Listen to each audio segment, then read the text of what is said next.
गिबि खेब अमरस बसुमतारी फोलेरारि जथुम खुंफुंदों। क'क्राझार जिल्लानि सिङाव थानाय सनापुर गामियाव दिनै अमरस बसुमतारीनि फोलेरारिफोरा ज' जाना मोनसे फोलेरारि जथुम खुंफुंना सावरायनाय हाबाफारि लादों।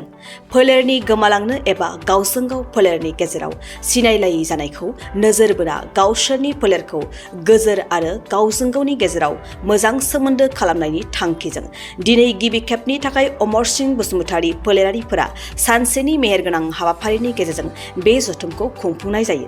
बे जथुमाव फोलेरनि सुबुंफोरनि गेजेराव सावरायलायनायनि अनगायैबो उन्दै उन्दै गथ'फोरनि सोंनाय फिननाय बादायलायनाय, मोसानाय, मेजिक चेयार बायदि हाबाफारिखौबो बे हाबाफारियाव लानाय जायो। दिनै बड'लेण्ड बुब्लि ना बड'लेण्ड रादाब बेहाय आङो बिथांमोन फैनानै दिनैहाय प्रग्राम लानाय बा दिनैहाय जोंनि सनमेलन बा जोंनि न'खरनि जेनेबा जोंनिनो आफानि फोलेरफोर बेखौ जोङो दिनै ज' जानो थाखाय बे फोरबोखौ खुंनाय जादों। जाहाथे बे फोरबोआव दिनै सेथि खुंनाय जादों आरो बेहाय माखासे नेमफोरखौ जों मिथियाखै, उनाव मिथिलांगोन। दा बेहायनो जोंनाव जा दङ एसे बुरजा फैदों।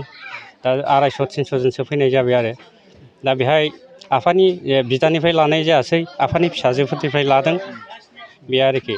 आफानि बिदानिफ्राय लायोब्ला बांसिन जाबावगौमोन आरो दा बेहाय आफानि फिसाजो जाय आफाया 6 जन बिमा दंमोन, जेनेबा आफानि हिन्जावफोर दंमोन जाहैबाय।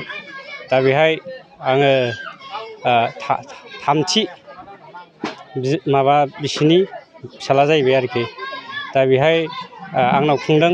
दा बेहाय आंनाव खुंनाय हिसाबै आङो बेखौनो आङो सानदों आरोखि, जाहाथे जोंनि जाथि सम्मेलना जाहाथे मोजाङै मोजां जालांनो हाथों बा जाहाथे जोंनि न'खरफ्रा बिदिनो ज' ज'यै मोजाङै मिलायलांनो हाथों बेफोरखौ आं सानदों आरोखि।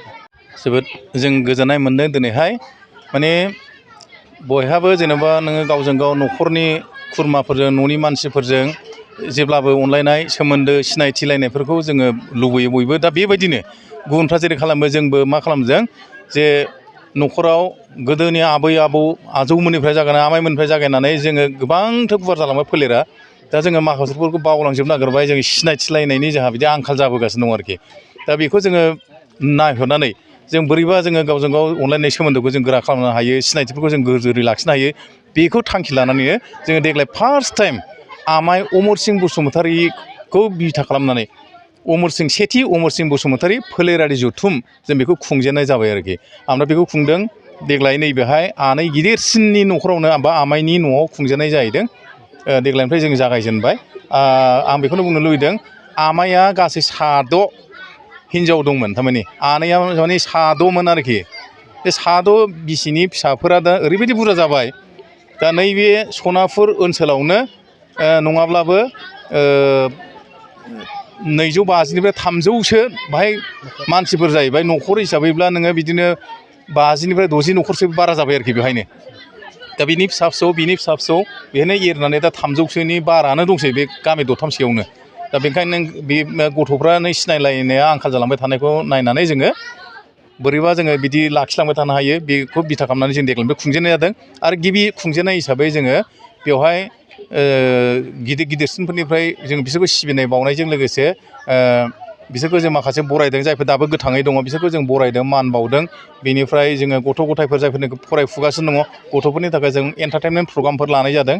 बा जोङो माखासे बादायलायनाय जेनेबा कुइज सोंगाब बादायलायनाय बेफोरखौ जोङो लानाय जाबाय। फिसा फिसा स्पर्ट्स जोङो बेवहाय खुंनानै जोङो गथ'फोरखौ थुलुंगा होनो थाखाय बेवहाय जोङो बान्था राननाय हाबाफारिबो लादों।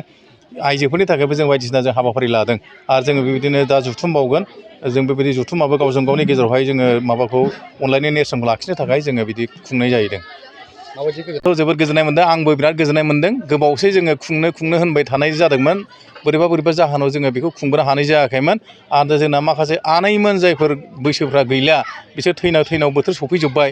दा बिथांमोनहा जेब्ला बुंबाय थायो बोरै खुंनो होनो, मानो खुंदिया, जों थैलायलांनोसै मानोसै, जोंबो नायलांनो गोसो दङ गथ' गथायफोरनि फिसाफोरनि बेफोरबायदि बुंबाय थानायावहाय जोङो देग्लायनिफ्राय जोङो थांनाय बोसोरनै बोसोरथाम सिगांनो खुंनो नागिरदोंमोन नाथाय खाफाल हावरिया जे थांनाय बोसोरनैयावहाय कर'ना भाइरास पेन्डेमिकनि थाखाय जोङो बेखौ खुंनो हानाय जायाखिसै दा बोथोरा दा मोजां जाबोनायनिखाय जोङो नैबेहायनो माबायावहायनो नैबे बोथोरावनो दा बेखौ खुंजेननाय जादों आरोखि दा जोबोद गोजोननाय मोन्दों स्पेसियेलि जायफोर आनैमोनजों लोगोसे जायफोर बैसो गोरासिन बिसोरो बुरैबाय बोरायबाय बिथांमोनहा जोबोद गोजोननाय मोन्दों दा बिसोर गोजोननाय मोननायखौनो जोंबो गोजोननाय मोन्दों आरो लोगोसे दा जायफोरनाखि फैगासिनो दं गोदान जोलैफोर फैगासिनो दं गोदान जोलैफ्राबो दा बिसोर गोजोननाय मोन्दों दा नुनो मोन्दों गिदिरफोरनि न'खरनि खुरमाफोरनि बिदि मोखां नुनो मोन्दों सिनायथि मोनलायलायदों दा बेखौ लानानै आं सानो जों जेरै गोजोनदों उन्दैफ्राबो गोजोननाय मोन्दों गिदिरफ्राबो गोजोननाय मोन्दों आरोखि आरो बेखौ जोङो लाखिलांबाय थानो जेब्लाबो नाजालांबाय थागोन